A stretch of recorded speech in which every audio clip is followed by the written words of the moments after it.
Thank you for tuning in for another episode of the Culture Capture Spotlight podcast. I'm Joe, and today I'm being joined with JAMS the Flava Child. What's up, world? It's JAMS the Flava Child. Yeah, bro. I mean, I've been looking forward to doing this one for a minute.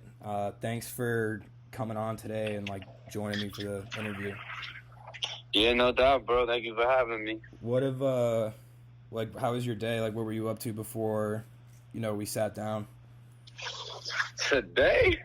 Oh no. Well, today's a good day, man. Low key. I was just out. We're here in Chicago. It's a beautiful day. I was out just moving around, saying what's up to some friends. I actually got put on my first Spotify editorial playlist today, which is exciting. I've been put on a lot of playlists, but never on a Spotify editorial playlist. So that's exciting. And what else? And then, that XXL magazine thing happened. So, put that up today. And other than that, just cooling, man. Cooling. No basketball on today, so just chilling.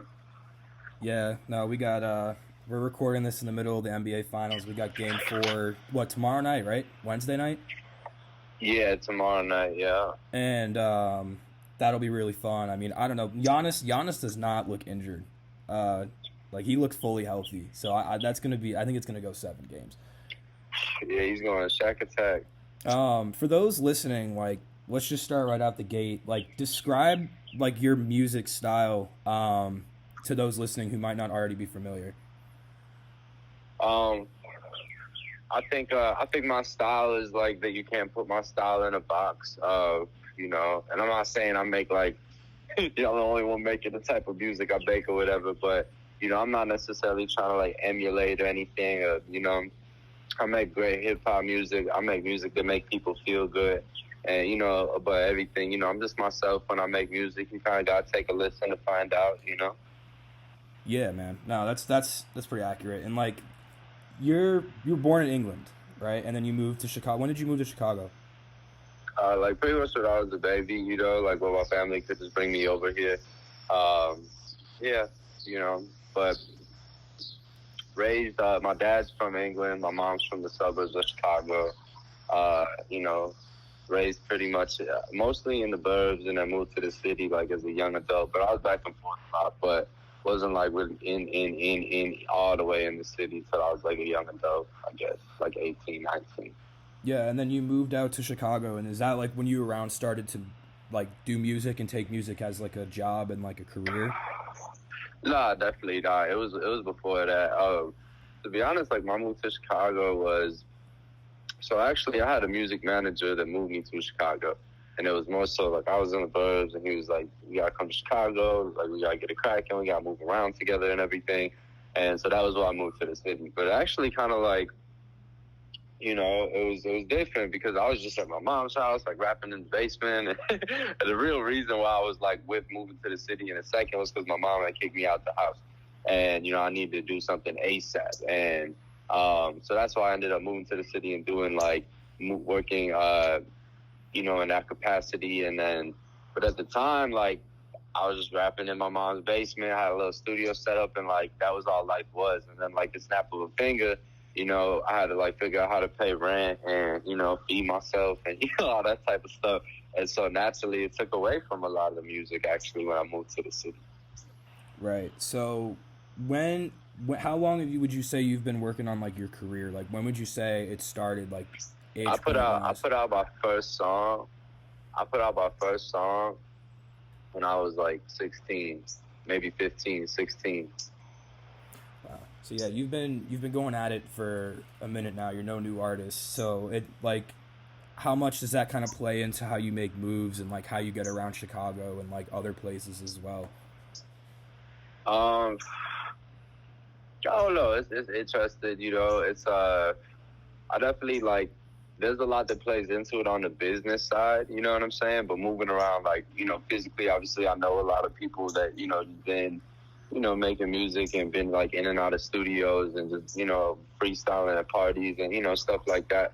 So, you know, I know a lot of people in the community and stuff like that. And but I'd mostly say like the main place I apply the experience is on the business end. You know, I've made music for long enough. Like I'm all in with my chips, so to say, and it'd be crazy to like give them up at this point. You know, because I really have, you know, I have the knowledge I need to have, and you know, I've taken the losses I need to have taken, and you know, I'd say that's really the biggest advantage. You know.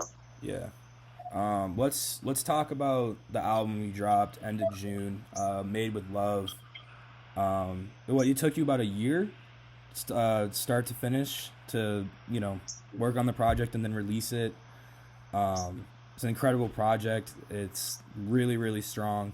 One of my favorite projects to like drop this summer, and I want you to kind of go into detail about like the whole journey of it and like when it started. You know what I mean? And like the creative energy that kind of went into like the first month and first couple weeks, like back last summer going into the fall, like planning out this album. Like what were you envisioning and like how obviously it turned out? Yeah. Well, thank you for the love. Made with Love, it took a little bit to like come out, but it didn't really take that long to make. Made it in about like 2-3 months.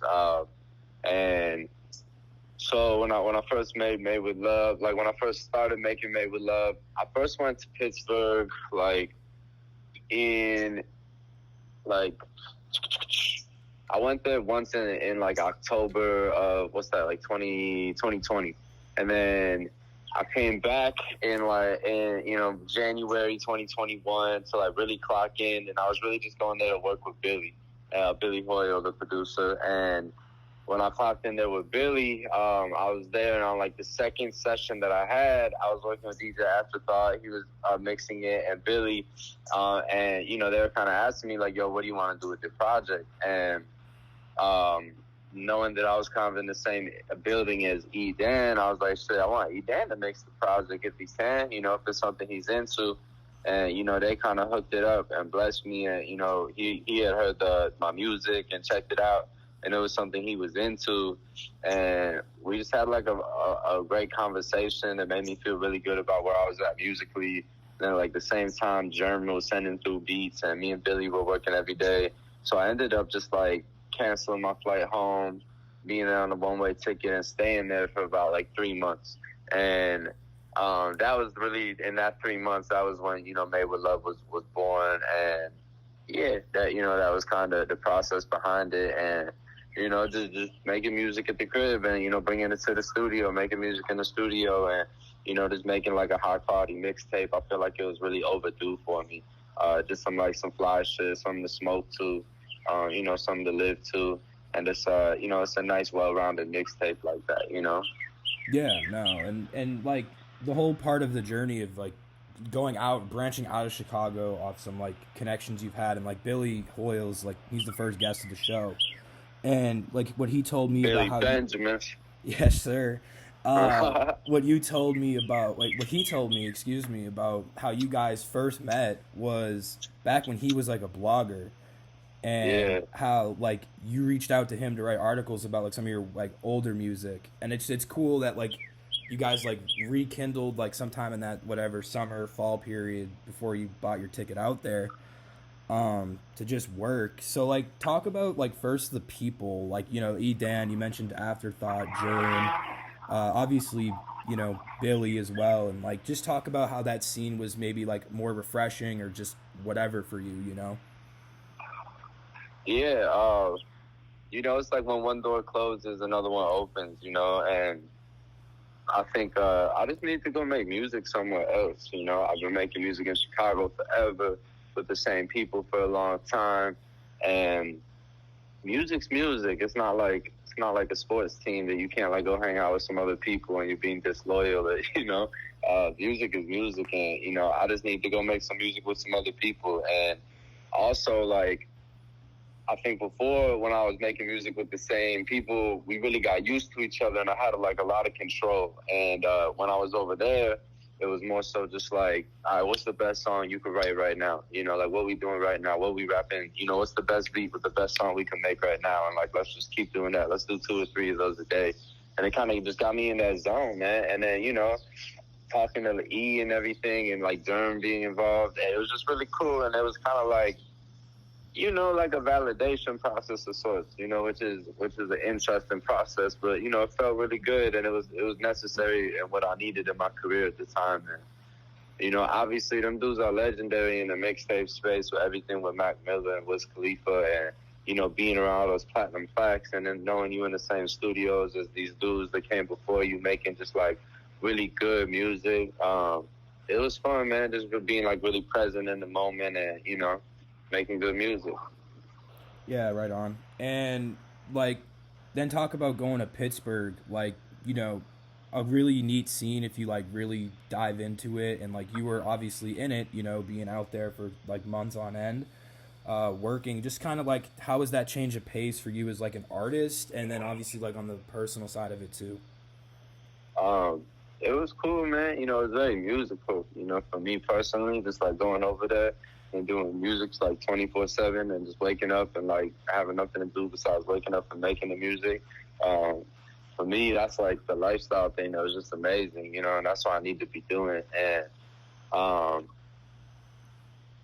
man, the Pittsburgh music scene is special, bro. You know, like I said, those dudes have really legendary careers, and like ID Labs is really dope because it's never left Pittsburgh. You know, that could be like in LA or in another city, whatever it may be, and that's still in Pittsburgh. And you know, the music scene's really cool like that. It's tight knit. Like, you know, the Taylor Gang office is in ID Labs, and it was cool. Like, you get to see all these guys, and you know, you feel the community aspect to it for sure. Yeah. And so that's like the actual making of the album. And then like when you got back, what was kind of on the agenda for you to like nail down before dropping it?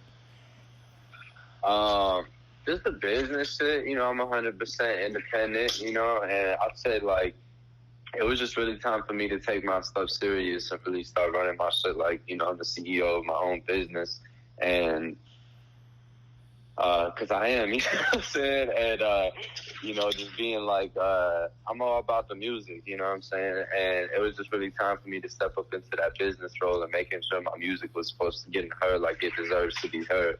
And, you know, no one's ever going to put that value on it like you're going to put that value on it. And I was really confident when I came back to Chicago with the project, and I was just moving around, showing it to a bunch of people, and, you know, trying to kind of like work with the right people. But at the same time, I was definitely pretty comfortable putting it out just like by myself and making that shit happen.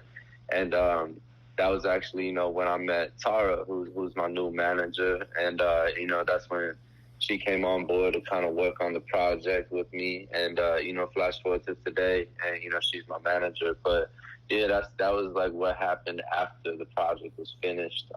Just kind of behind the scenes and shooting all the videos, getting the content ready, just getting the whole aesthetic right, and you know what I'm saying, making sure it's a real well-rounded project. But at the same time, you know what I'm saying, it's a mixtape, you know, and it's some fly shit, and it's overdue, and you know what I'm saying, just gonna keep it hot. Didn't want to like stay on it for, you know, too long, even though it's a really special piece of music, you know. Right. And there was a lot of different content just because, you know, I saw a little bit of it, a lot, at least in Chicago, like after you made the album, you know, like going to the diner to go shoot the album cover, and like the countless music videos. Like, how many total videos is like 6 or 7? Man, there's like, there's 2 lyric videos, Down Bad and Lemon Tree lyric video, which are like those Super 8 film videos, which are really dope. And then there's Fuck the World music video, Sunday Morning music video, and All Gas No Brakes music video. And then there's one more music video that I have shot in the pocket. And then I think I'm going to do a music video to Down Bad, because that seems like the people's favorite right now, the fan favorite. So, right. Yeah. But yeah, a lot of videos, man. You know, my real concept with that too, you know, it's not like just trying to like shoot a bunch of videos and go viral. You know, it's really like to jump out of the Instagram space and, you know, jump more in that music space, jump into, you know, the Spotify, Apple Music, YouTube space, you know, where you could really, you know, absorb somebody holistically, you know, and see an artist from the whole angle. So, you know, I really like to like provide the visuals for the music, because it just gives the music like a new lifespan. And, you know, brings it to a bunch of new eyes and ears on YouTube. And then hopefully, when people watch one video, they could kind of dive into the whole, the whole thing and go down that rabbit hole. And, that's kind of like my philosophy behind doing all the videos. Right. And I also kind of liked how you released, like, your release format was, kind of dropping singles. Like, you dropped Down Bad, you dropped Lemon Tree, you dropped Sunday Morning, All Gas No Brakes, if I'm correct, and a couple more even. And I like that because it keeps kind of fans coming back, and it made it like a bigger build up to like the full finished product and the experience. Like, had you ever released music like that before? Was that something where, like, in terms of rollout purposes and, like you say, like the business side of it, like, are you glad you made that decision, or, like, for the next projects, like, how do you feel like that, like, process would go differently or whatever? Yeah, I appreciate that. I think, like, it's a little less planned than it looks, it's definitely strategic and all that stuff, but, I just think it was like, it's what it calls for, it's how you like extend the lifespan of the music too. And, it's no rules with music, I think like it's good to experiment with your rollouts. And, if you're making a bunch of music, you make a bunch of fire music, which I do, then I think like, you can experiment with music and you can release it in different ways. And, with this one, I kind of wanted to put out a bunch of singles and put out videos. And, like with coming back from quarantine and all that type of shit, man, just really like raise the bar with like really high quality stuff and make people really excited to see the stuff. And, I also feel like a project sometimes can't get appreciated. So maybe if you put people in on like 3 or 4 or 5 singles, they'll go ahead and listen to the whole project because they kind of get how you're coming, And, but yeah, like I said, there's no rules to this stuff. I always say, like, you got to move like water and, figure out whatever works best for you. And, but yeah, I had a project called Clarity, and that was the mixtape that came out before Made with Love. And it's fire. And it's got like 250,000 streams, or like, no, it has more than that. It's got like 350 or 400,000 streams. And, I came out with a similar rollout with that, but this one was just like the 2.0, 3.0. Little level up, Yeah. And we're going to talk about Clarity a little later and like kind of the pre-COVID part of everything with life here. But I want to get back kind of to the content side of things, because you have a whole bunch of stuff coming too. Like, is it okay to talk about the Couch interview that you have dropping? And like, you just got featured in Double XL magazine as an artist to watch, and it's kind of clear, like, okay, you just dropped this project and people are catching on to your style and like are picking up on your music and are seeing your hustle. And like, obviously that's a validating thing for like, any person in anything with life, you know what I mean? Like when you kind of reach some goals, you feel something there. But like, how much has it been for like the motivation side of things of like, damn, I'm gonna go like 10 times harder, or like you're gonna kind of more enter that prime, as we say in the athlete world, where it's like people are just further climbing the ladder. Like, is that how you're kind of feeling right now? Yeah, I mean, yeah, it feels good, bro. I just, how I feel right now, it's just like there's nothing to do besides to get better, and just like lock in the studio and just like, it's a good feeling. I mean it like so literally. Like, if I just get like, you said like the athlete thing, like it's like getting in the starting lineup. Like you spend so much work and you might have to get a little bit outside of your game plan, like to finally crack that starting lineup, right?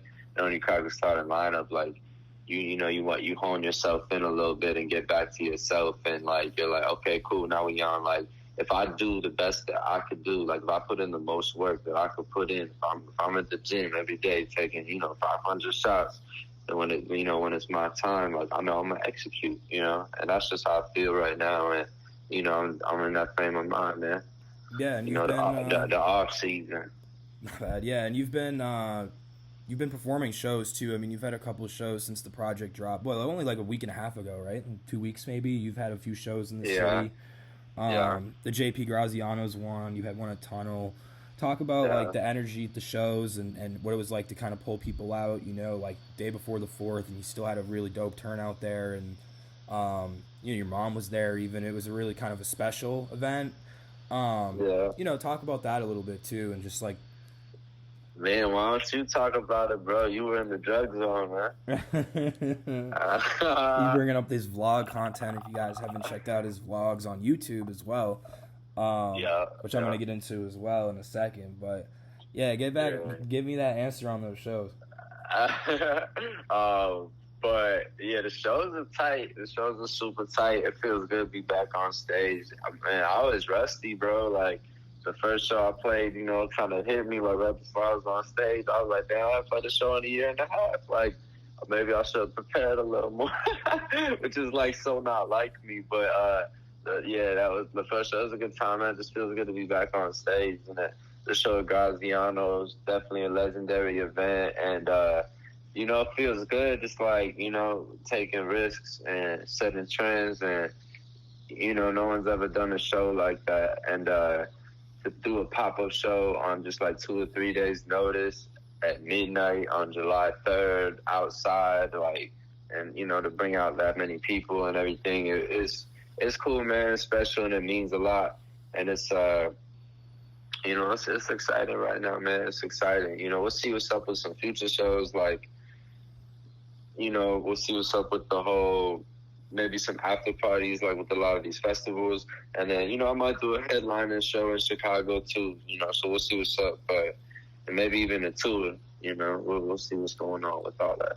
And like you just mentioned a minute ago, you got your vlog dropping of what you've been doing, basically Post Made with Love. Talk about that. Talk about where that's going, like how long you're going to be doing the vlog for, and just kind of its intention.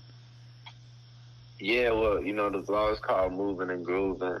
And, you know, the intention is just to take, like, a deeper look into me and just have, like, a raw, uncut look into me and, you know, show my personality a little bit more and, like, peel the curtain back a little bit more and just be a little bit more live and in the moment. And, you know, I'm always with the guys, you know, Michael and Kendall, the archive guys, and we just always shoot so much fire shit, and, you know, we're capturing so many memories.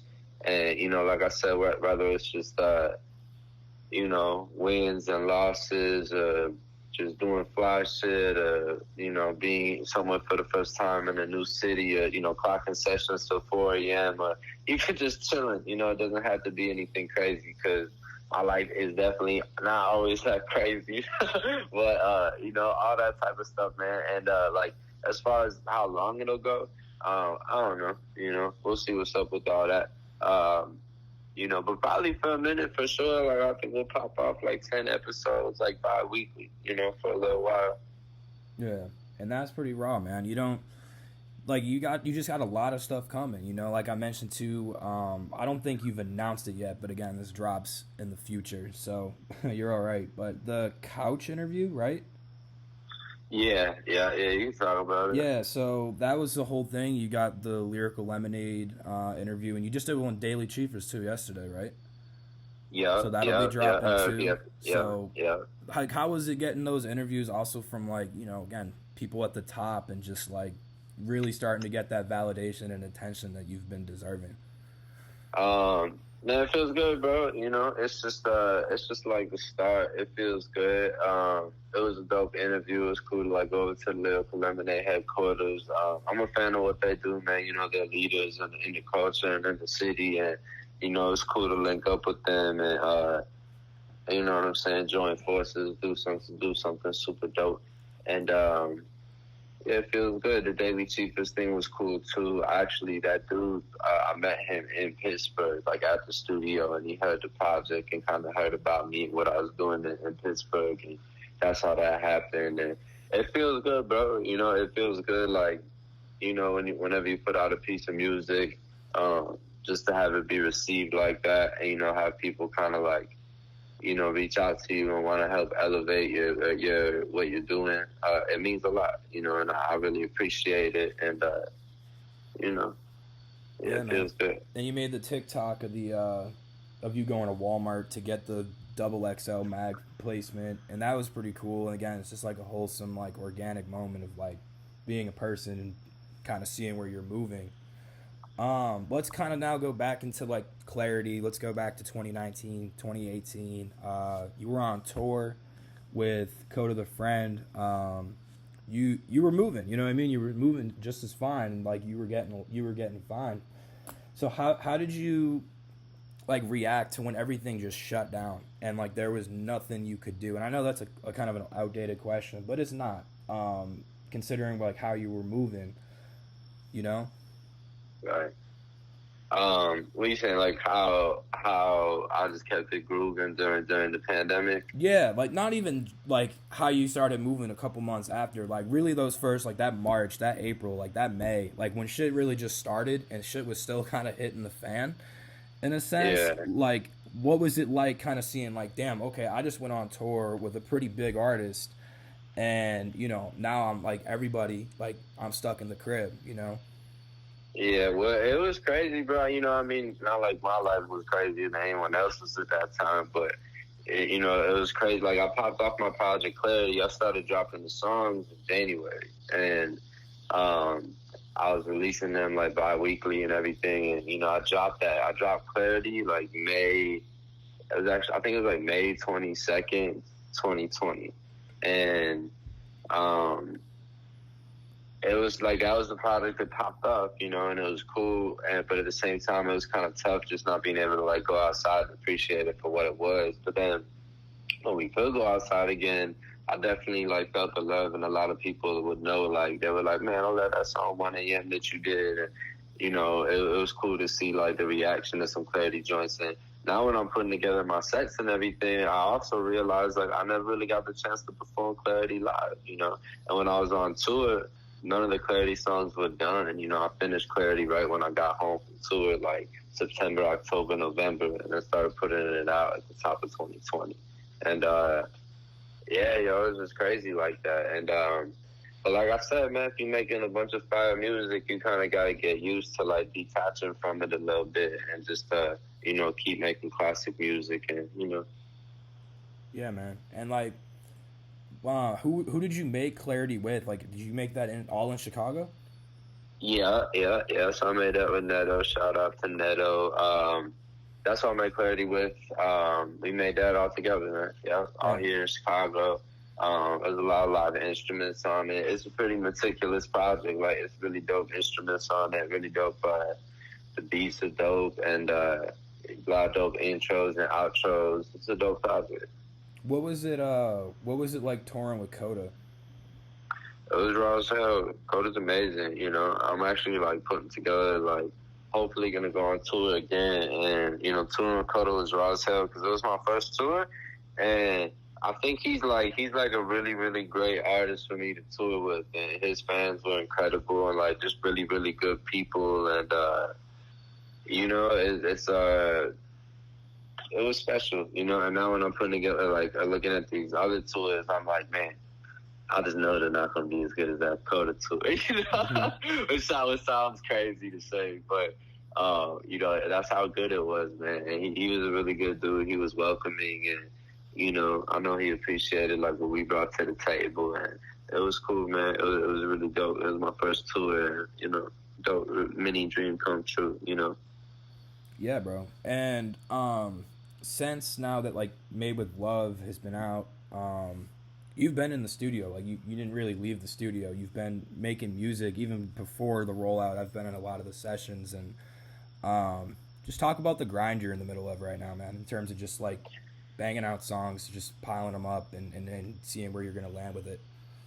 Yeah, you know, it's just all gas, no brakes, man, you know, and just like I said, bro, it's getting better. That's really the goal right now. Just being in the studio, getting better, making music all the time. And, you know, it's just, there's nothing better to do in 24 hours besides make some music, bro. So, you know, that's just what time it is right now. And, you know, not really worried about, like, how I'm going to package it together, you know, what happens with all that. And, yeah, you know, just locked in, making a lot of dope shit right now, you know.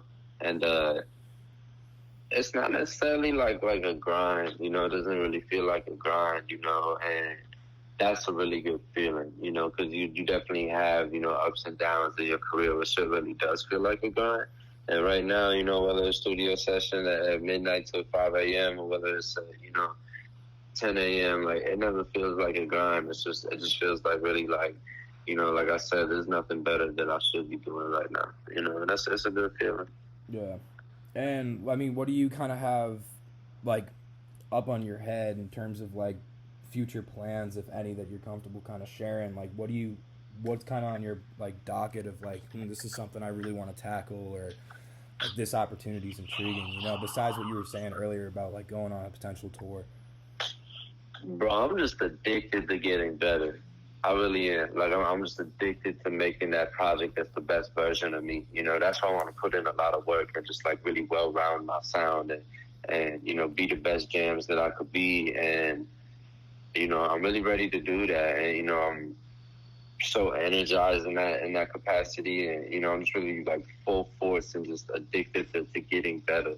And I know I'm, like, a small percentage of my real potential right now, and I'm just addicted to hitting that full potential, and that's just what's going on in my head right now, and it feels good. So what's your like process, like when you start your day and you got to go hit a session at Classics with App, or like you're even gonna make songs in the crib or wherever, right? Like, what is there like a mental process that you have to that? Is it, other than just being your routine at this point, or like, how do you like mentally kind of prepare to be like making your music? That's a good question. Like when I made with Love, it's really important to be like, just to be gauging your energy and realize where you're at with everything. And I think a lot of people just want to like work, and that's how like your music gets stale and everything. At least for me, a lot of people could do all that, and I could do that too, and I like to do that, but you just gotta apply the energy to the right place. Like my creative process, it's not much of a process, bro. Just go in there and do your shit. You know what I'm saying? Like you're always kind of just in that zone, and that's kind of a process within itself. Like not overthinking the process, like. You know what I mean? Not thinking like everything needs to be so right or so perfect to do this shit. Oh, I show up to the studio and there's 10 people in here and they talking too much. Like, instead of kicking them out, let's like leave them in here. Like, I'll probably be in another situation like this in a little bit. Let me prepare for that shit right now. You know what I mean? There's just like me and dude in here, and like, there's a little issue with the headphone. Like, man, fuck it. Like, let's not wait for the new head. Like, let's just work with it. Let's make it happen, and that's kind of like my creative process right now, and just like, it feels real, like productive and efficient and just like, and light, and I think that's important when you create, man, just to have no sludge on you. It's like, when you do some drugs or something, you do some shrooms or something, you gotta make sure you don't got no stress in your life, you know what I'm saying? When you're creating this shit, you just kind of take that deep breath and, put your guts and like your intuition on the table and, how you really feeling, Yeah, like just I want to speak on your creativity too, because like I've been around a fair amount of artists, and it's like everyone's different, but you're like, you stand out as someone who's just like always chasing like creative ideas, not kind of settling on like the version of the idea from yesterday, but like planning on making it stronger for tomorrow. I don't know, that might sound a little like some shroom talk, but like the whole point of like, you're never settling in a lot of ways with like the creative process of being an artist and like all the other things, not just with music, videos, content ideas, etc. And like, I want you to kind of hone in on how like you allow that in yourself and like how you do that, I don't know. It's kind of just natural, you know what I'm saying? I can't sell the socks, But no, I don't know. Like, I just, like I said, bro, I think I'm just addicted to getting better, and like I'm addicted to like seeing my vision come full circle. I feel like I'm really far away from that, and it's gonna take some time to get there. And yeah, it's just like I think the ideas and pushing things forward and trying new things. I also don't really like watch how too many people move. I like to move my own way, and I don't really like absorb too much shit from too many other people. You know, I like to, you know, kind of stay in my own head like that, and you know, always absorb the right things and shit like that. But yeah, yo, just really being addicted to, like, you know, making it as big as it could be, and you know, getting these ideas and see the light of day. And you know, the better the people are that you work with, you know, the closer you are to really like manifesting the true vision that you have in your head. And you know, it takes like a whole team to make all that shit happen. And I think that's a big reason my stuff's gotten a lot like better. And you know, while you could like sit there and you know, like realize my creativity, it's like, so there's a lot of people with the creativity, right?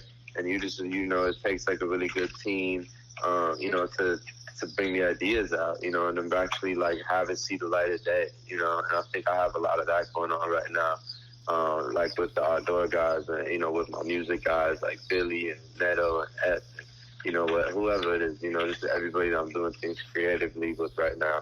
And you know, Yeah, and like your attitude is something else that like a comparison to a lot of other people just stands out as like you're a really open dude. You know what I mean? Every new person that I've seen in front of you, you're like very open guy. You know what I mean? No ego there.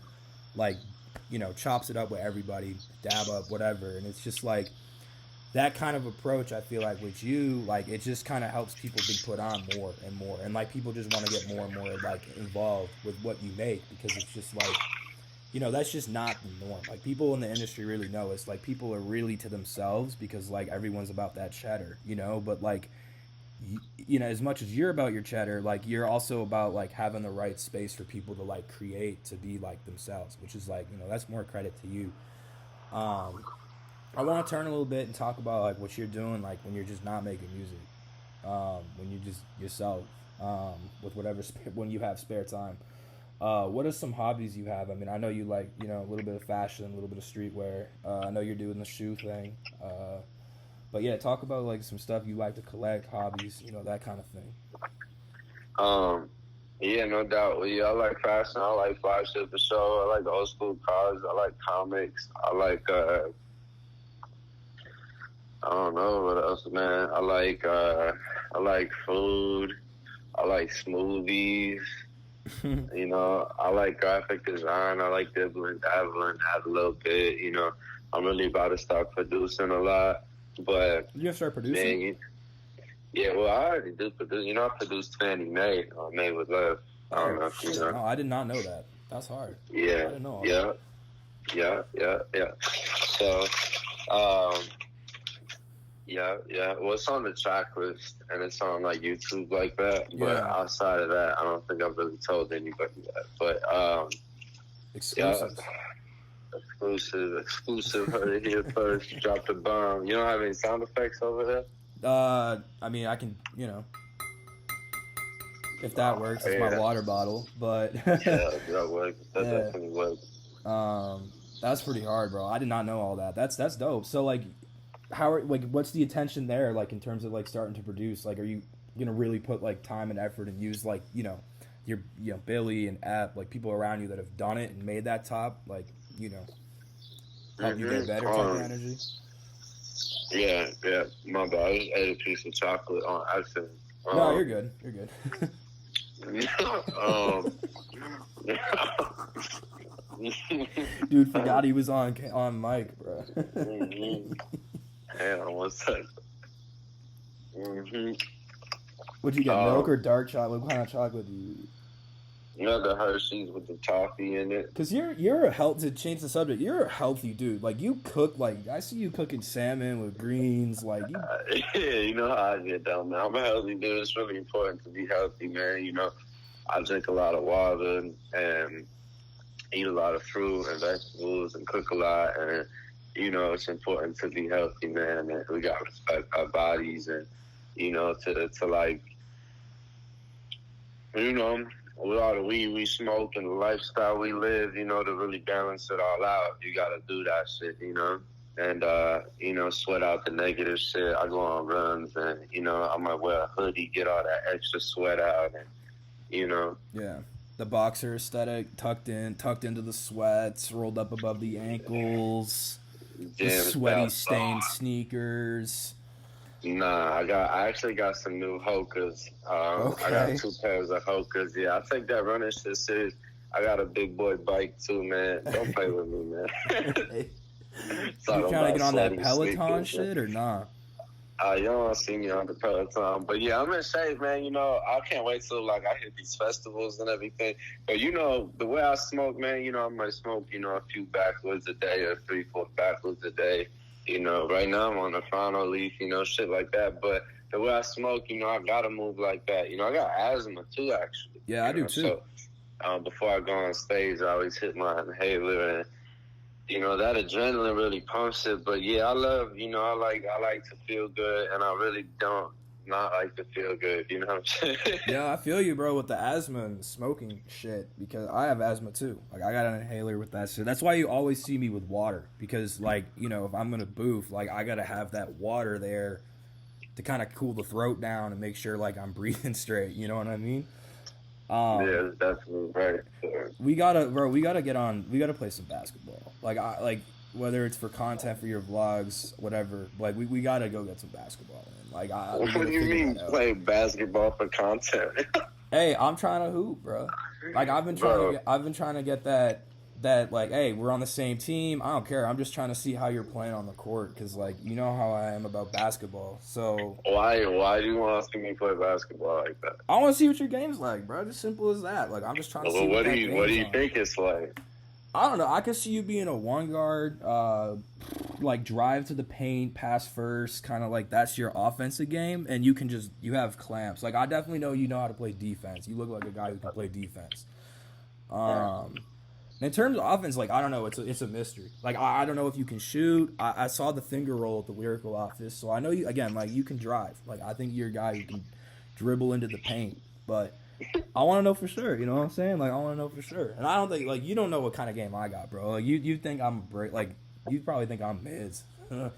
Bro, my range is unmatched on the court, bro. Like, stop it. Is that Michael in the background over there? Nah, Michael's, I think he's in the conference room. I don't think he's not in here.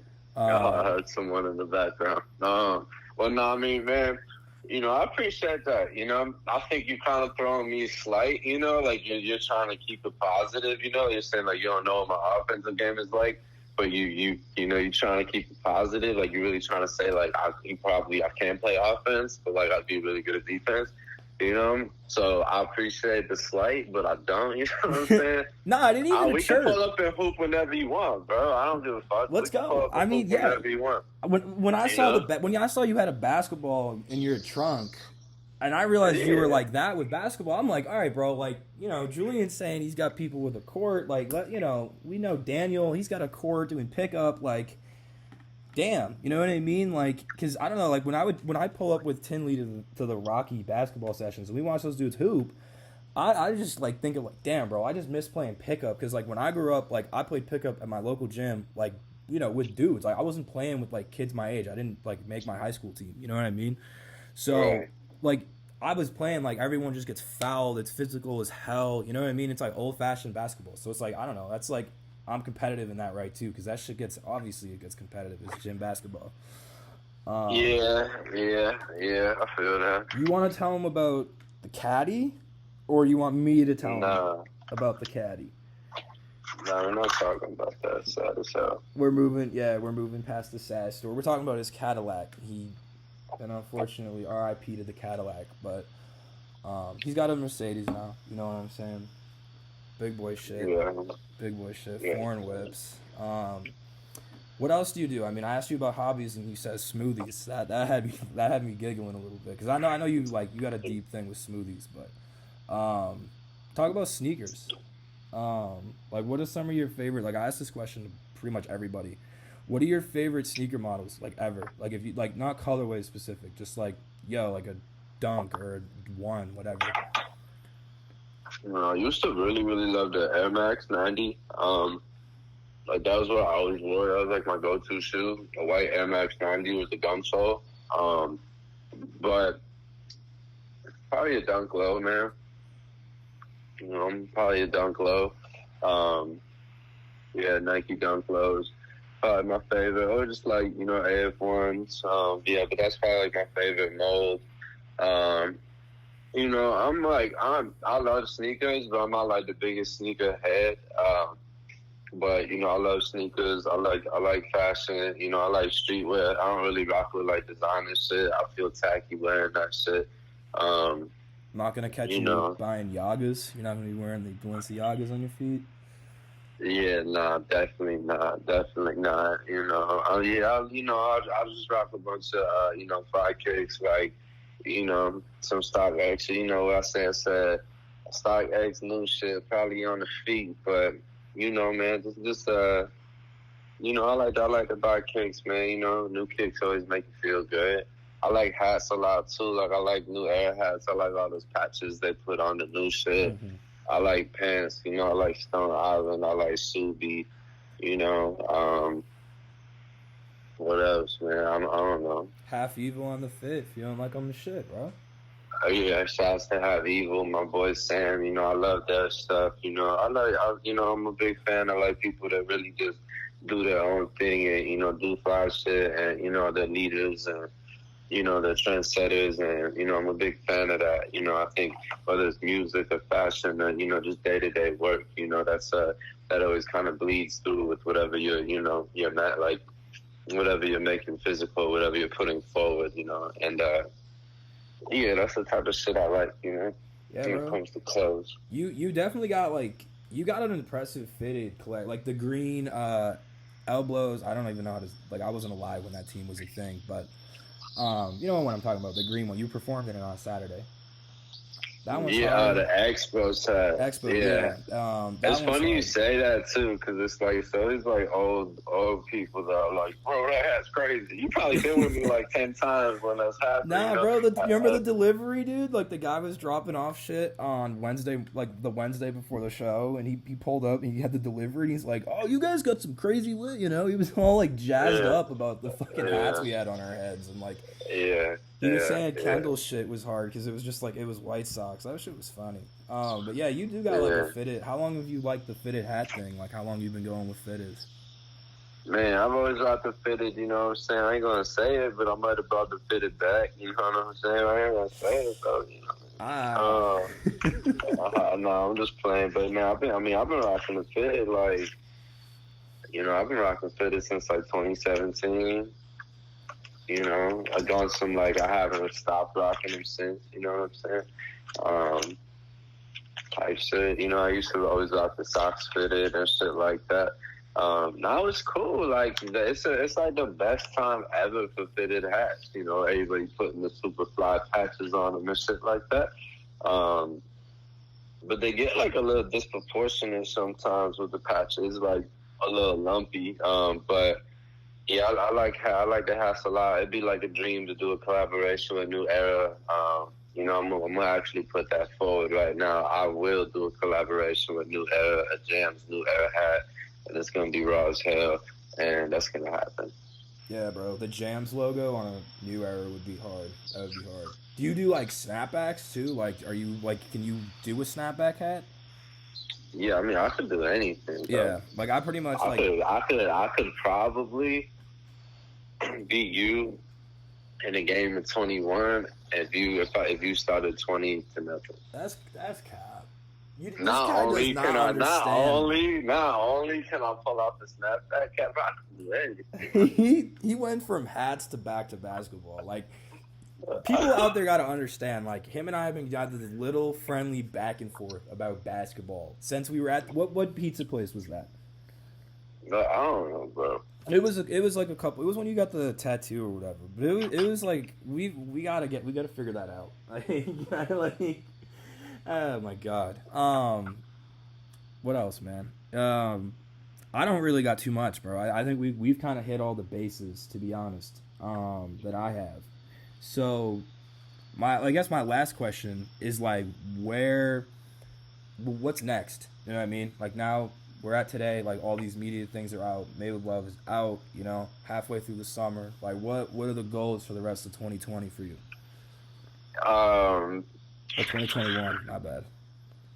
2021, my goals are, I think I'm gonna put out another project in 2021, bro. I've been making so much music, and like I go crazy in the fall time. Like fall's like the second the leaves turn, and you can kind of like smell fall in the air, and like I make a lot of music, and I get really selfish with my time, and I wouldn't be surprised if by the end of October, I'm releasing new music, or even in September I'm releasing some new music, and we'll see what happens. If it's not a new project, I'm definitely gonna release like a lot more music in this year, and the tour would be a major focus, and man, just getting better, bro. Getting better and just elevating shit, staying healthy, staying focused, and can't wait for these distractions.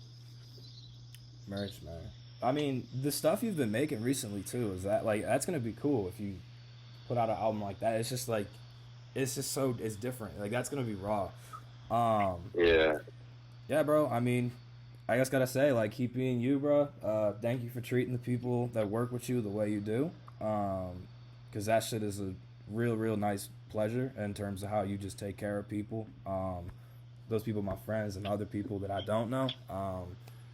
It's a really dope experience working with you. So, tell people where they can, find your music. Tell people where they can find your social medias. What do you want? What's like the last thing you want people to hear?